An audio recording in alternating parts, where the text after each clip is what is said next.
Oh, Yu-Gi-Oh! Now we're talking. 2 decades ago, oh my god, when I was big man on the playground and all the little kiddies were obsessed with Pokemon, watching the show, trading the cards around, stealing them out of other people's trays, making fields around, I know it was you! Yeah, I wasn't into all that. I mean, I liked Pokemon just fine, and still do. But while all the basic bitches went to their little Pokemon cards, I was one of the cool kids. Well, at least my mother used to tell me I was cool, but anyway, back then my game of choice was Yu-Gi-Oh! Even though I actually had no idea how to play it. And arguably still don't. Link Summon? What the fuck is that shit? So yeah, while it wasn't anywhere near as hip as Pokemon at my school, Yu-Gi-Oh! Was, and still is, one of the most popular trading card games of all time, and shows no sign of slowing down. I mean, you just have to look at any of the card selling sites to know that. They're bringing out new sets practically every other week. And look at some of these fucking archetypes. Fucking Go Go Go, Ga Ga Ga, Doodle Beast, Fluwanda, Reza, who comes up with this shit? God help anyone thinking about getting back into it after a few years, or for the first time. How are you supposed to know where to start? But given its popularity, and also the fact it's made by a literal video game company, yeah, it's fairly obvious the Yu-Gi-Oh! Name reaches beyond the game mat. And that's what I'm really here to talk about. There's plenty of games to choose from, but we're gonna go with the first main title on home consoles, Forbidden Memories. But how does the virtual version measure against the real thing? Well, let's grab our decks and dual discs and find out. But before we do that, as stated in the last video, my YouTube goal for 2024 is to reach 1,000 subscribers, which we're making good progress towards. So if you enjoy my content and have yet to subscribe, I will be extremely grateful if you would do so. And as always, thank you so much to everyone who has subscribed. And now, without further ado, it's time to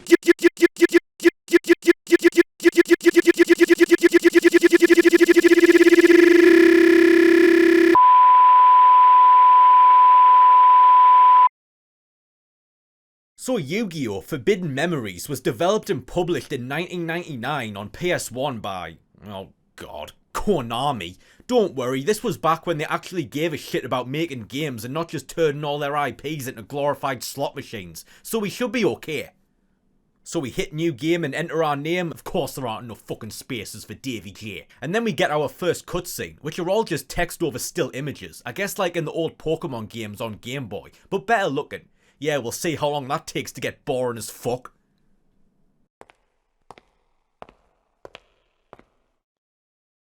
This is it. I found it at last. The forbidden treasure of the ancient sorcerers.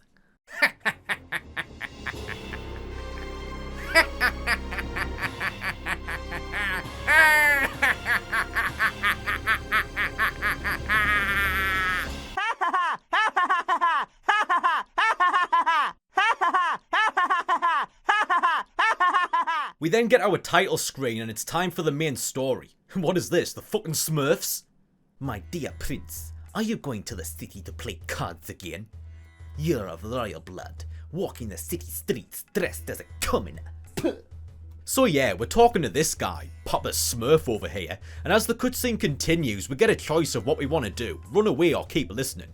Well, I want to see what Papa Smurf has to say, so yeah, we'll listen.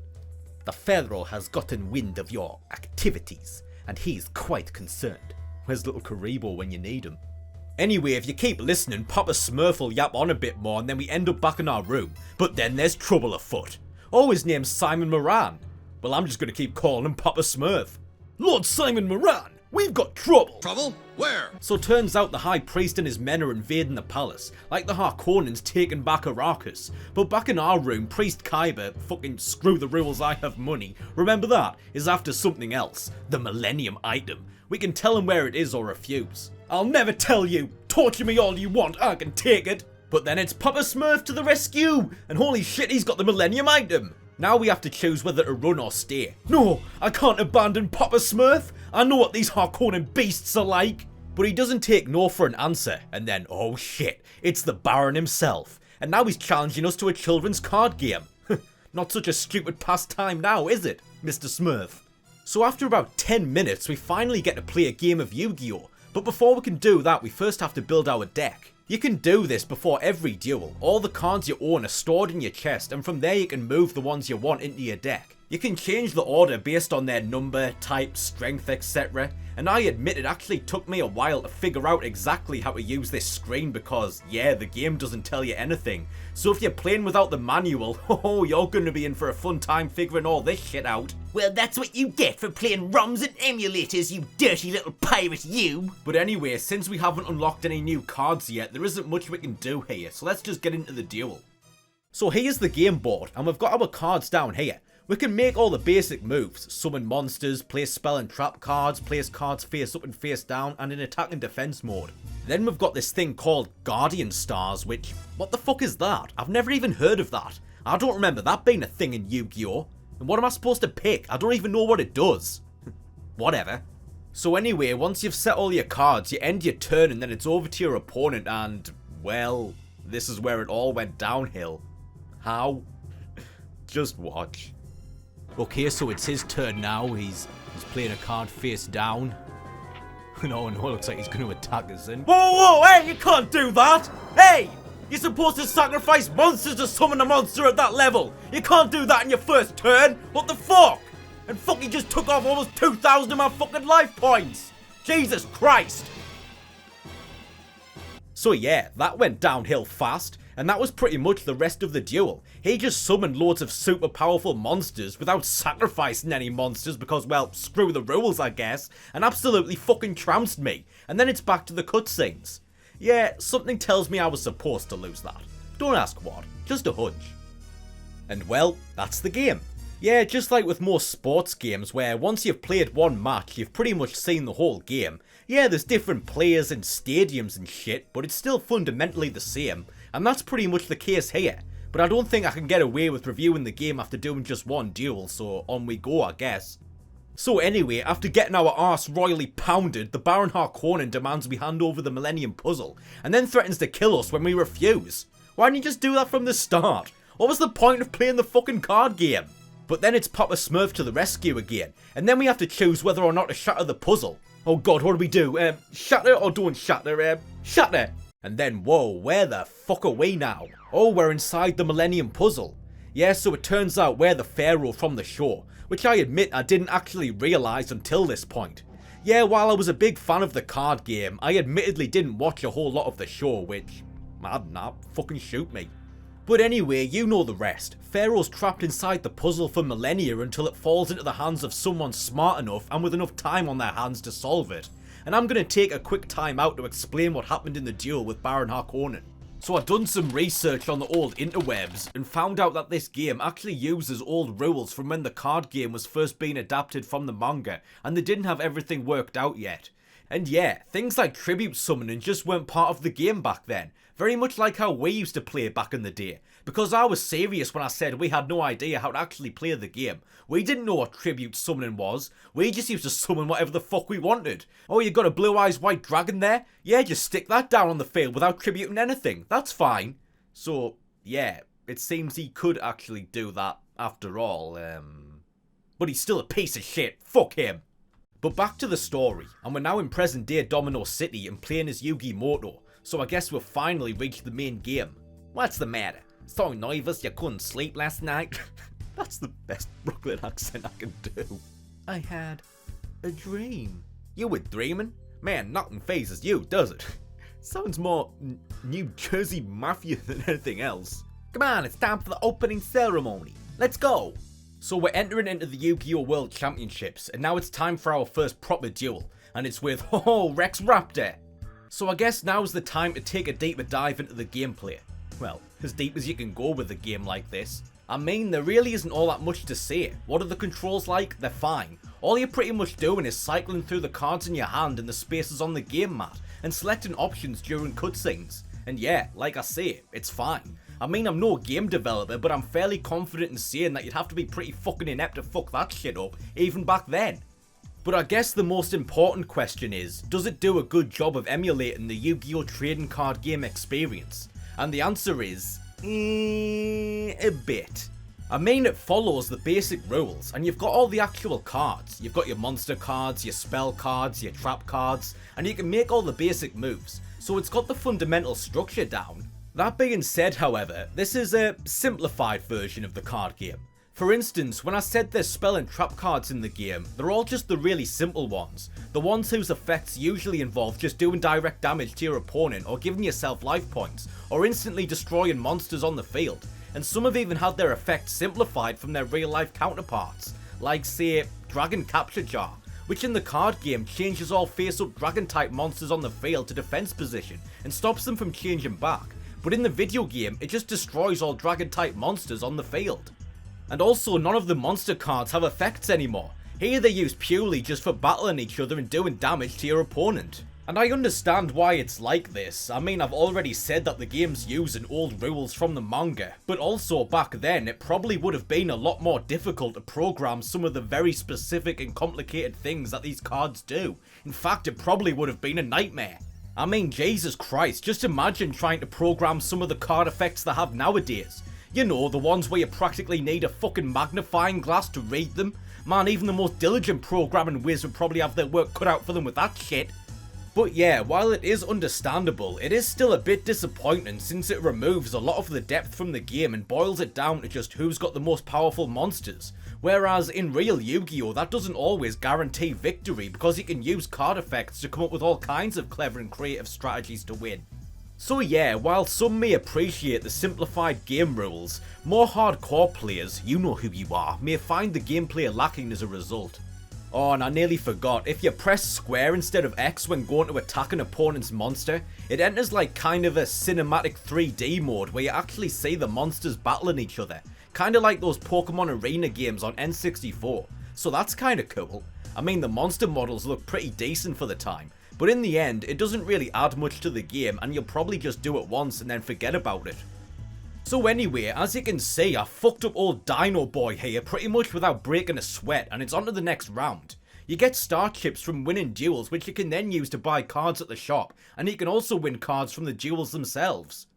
Alright, on to the next opponent, and hey, it's Bug Boy! My army of insects will make mincemeat out of you. So here we go, the second duel. And this is where it all went tits up and I pretty much hit a brick wall. I did this duel a bunch of times and could not beat this weedy fucker.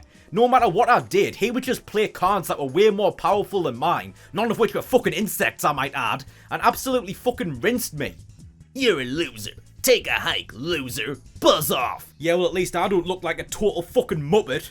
So it was at this point that it was pretty clear that I was doing something wrong, so I decided to take a break and find out how to actually play the game, because turns out, yeah, there is more to this game than I've already mentioned. So I've done some more research on the interwebs and yeah, I was right, I was playing the game wrong, and to do it right, we have to go all the way back to the fucking beginning.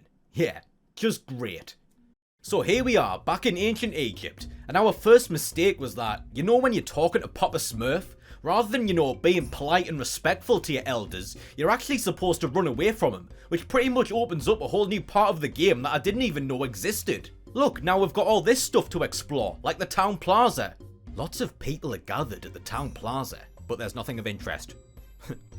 Okay. Then there's the shrine, the card shop, and then the dueling grounds.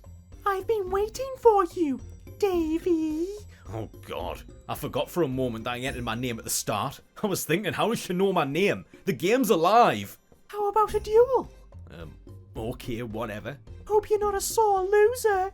What, me, a sore loser? What do you take me for? Fuck you, you fucking green-haired freak! Okay, so according to my research, in order to progress, you've got to acquire new and more powerful cards, which as stated earlier, you do by either buying them with star chips or winning them in duels. So the more duels you do, the more cards you'll get, so we kind of shot ourselves in the foot by not doing this earlier. This first duel's easy because apparently all this bimbo knows how to do is put shit in face down position. I'd like to put you in face down position. And from there on out, you just have to do more duels. And that brings us to a few more gameplay elements that I haven't discussed yet, and how, in my opinion, they fuck the whole entire game up. So let's take a look at this Guardian Star thing. As you saw previously, whenever you summon a monster, you first have to choose a Guardian Star for it, which you don't have to in the card game, so that threw me for a loop. I guess this is the game's attempt at making up for the lack of monster effects. Correction, it's actually based on a similar system from Yu-Gi-Oh! Duel Monsters 2 Dark Duel Stories on Game Boy Color.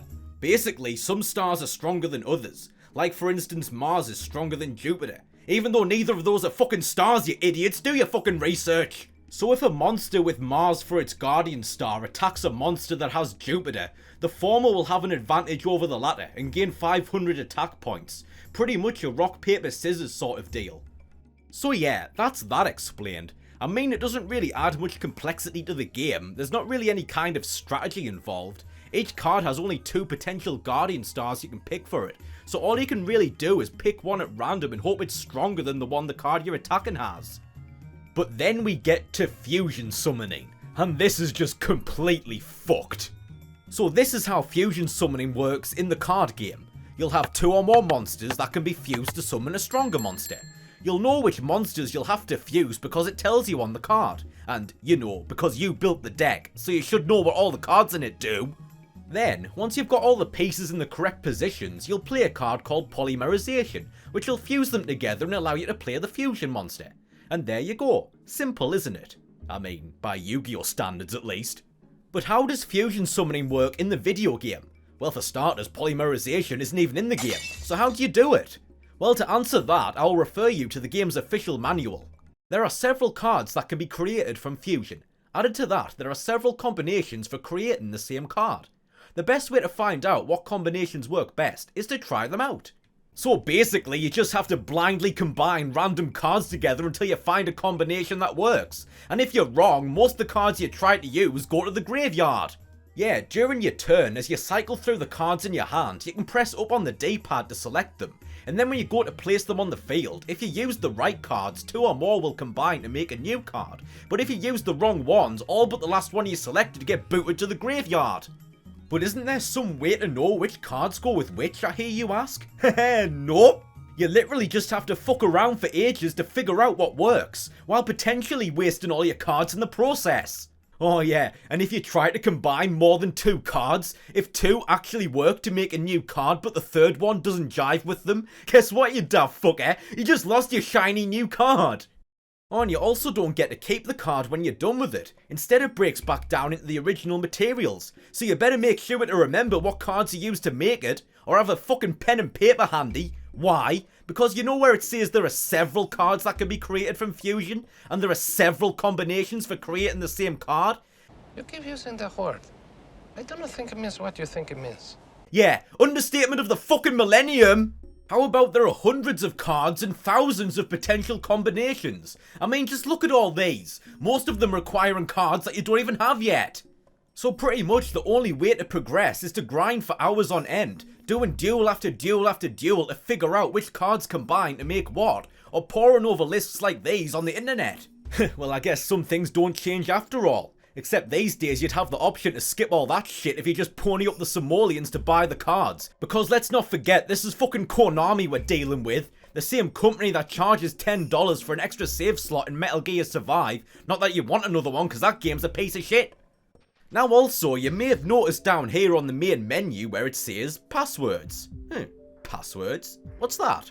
Does that unlock the later duels so you can get through the game faster? No, the passwords are actually for the cards. And how do you find out the passwords? Well, short of looking up one of the many lists online, they're actually on the physical cards themselves. Yeah, you ever wonder what the fuck these numbers on the bottom left corner of the cards meant? Well, that's what they're for. So then, what's the fucking problem, you ask? Just use the passwords to unlock the best cards and win the game. Simple. Simples. Well, no, it's not that simple. Cause nothing's ever that fucking simple, is it? Why? Because turns out the passwords don't unlock the cards, they merely unlock the ability to buy them. Yeah, you've still got to pay for them. And let's take a look at these prices. So the weaker cards don't cost all that much, like you've got Skull Servant here for 10 star chips, that's not bad. Rainbow Flower for 20 star chips, Basic Insect for 25, but then it just keeps on going up, 30, 40, 50, 100, 200, 3, 1,000, fucking Dark Hole costs 20,000, what the fuck? But wait till you see this. How much does my favourite card of all time, my baby, the Blue Eyes White Dragon, cost? 25,000? 50,000? 100? Oh, my sweet naive child. How about 999,999? Yeah, one shy of $1 million. Jesus fucking Christ! How many star chips do you earn per duel? Well, depending on how well you did, 5 at the most. So yeah, you want a Blue Eyes White Dragon? You're gonna be grinding for a long time, my friend. In fact, let's calculate that. If Blue Eyes costs, well, 1 million, and you can earn at the most 5 star chips per duel, that means you'd have to win a minimum of 200,000 fucking duels. Oh my god. And don't forget, you've got to win each of those perfectly to get the 5 star chips every time. Fuck, even EA's Battlefront 2 wasn't that fucking stingy. And that's not the only one. There's a bunch of cards that cost 1 million, like the Pieces of Exodia, which, okay, that's kind of understandable, but then there's ones that make no sense, like fucking Battle Ox. Seriously, why the fuck does Battle Ox cost 1 million star chips? And Time Wizard, Larvae Moth, Great White? What the fuck? Although I would be remiss not to inform you that there may exist a certain little cheat code to give yourself 1 million star chips, so then you can buy all the Blue Eyes White Dragons and Battle Oxes you want. That is if you don't mind being a nasty little cheater. But just to bring it back to the fusion summoning as a mechanic, for me, this made the game a lot more frustrating than it had to be. I felt like I was playing in the dark because I just had no idea what moves I was able to make, and it was so annoying when I would try to combine cards and 90% of the time just lose them. It's like playing a game that you don't know all the rules to against an opponent that does know all the rules, and on top of that, your deck's randomised at the start of the game, so you're playing with cards that you may not be familiar with and so don't know how to use them effectively. Basically, for me at least, it just drags the whole game down and makes it a lot less fun than it could have been. I know the rules for things like fusion summoning hadn't been finalised at this point, but why couldn't they have come up with something that's a bit easier to get your fucking head around? But anyway, that's where we're at. The only way to get further into the game is to get better cards and figure out the fusion summons. Any other way just leads to a brick wall. I was doing okay at the dueling ground until I came up against this smug little prick who kept on beating me, again because he just kept summoning better cards. Because of course, because the computer knows all the combinations. Yes, I win. That means I get one of your cards, right? Fucking have them all, mate. They're all shit. Here, have a good time, you wank. Oh, and if you lose a duel, then it's game over and you get kicked back to the main fucking menu. So you better make sure to save after every duel, otherwise you gotta go back and do that shit again. So then I said fuck that to the dueling ground and went to the plaza instead, where, I don't know, there's some kind of ritual or something going on. Look, the mages are about to start their procession. When I was a kid, it used to be more wholesome. What, are they gonna have a fucking orgy or something? Sacrifice a few virgins? Then you run into Joey again, cause yeah, he fits right in ancient fucking Egypt. That haircut was all the rage back then. And then you meet Kaiba who challenges you to a duel. But before that you get a duel with Joey, whom I trashed because, come on, it's fucking Joey. But then Kaiba turned up and trashed me. And well, that's as far as I got because that was the point where I'd finally had enough. So I'm actually doing something that I haven't done before. I'm reviewing the game without actually beating it. When I do these reviews, I do make an effort to finish the game, just so I can experience as much of what the game has to offer as possible, and so my opinion on whether or not it's good can be as informed as can be. But this time, I just don't think that's going to be possible. It's probably going to take way too long to go through all these duels and figure out which cards fuse to make what, and I just don't have the time or the patience for that, especially since I have other games to play and make videos on. But despite that, I do feel that I have experienced pretty much everything the game has to offer. I mean, it's like I said before, it's Yu-Gi-Oh! That's all this game is. It's just gonna be one card game after the next. Like pretty much any sports game. You play one match and you've pretty much seen the whole game. And I know there's a story to play through, but come on, how interesting can it be? Again, it's Yu-Gi-Oh! It's not Game of Thrones. There's not gonna be lots of twists and turns and shit. So yeah, sorry guys, like I said, I try to finish the games if I can, but this is one game I won't be finishing. Hopefully this won't be a regular occurrence. So that's Yu-Gi-Oh! Forbidden Memories, and in conclusion, I'm not really sure to be honest. I mean, as a game, it's fine I suppose. It plays fine, it's functional, it looks and sounds fine, the graphics are decent enough and the music's pretty good, but just the way it's set up with the rules that aren't part of the actual card game, and I guess how inflexible it is, where you've got pretty much no choice but to grind for ages to get good cards and figure out what fuses with what. I mean, if you've got the time and patience for that, then great, more power to you, but I sure as hell don't, and to me at least, that renders the game pretty much unplayable, so do with that what you will. But if you ask me, there's plenty other Yu-Gi-Oh games that have come out since, so I say give this one a miss and play one of them instead. Or better yet, just stick with the actual card game and you'll probably have a much better time. So yeah, that's that.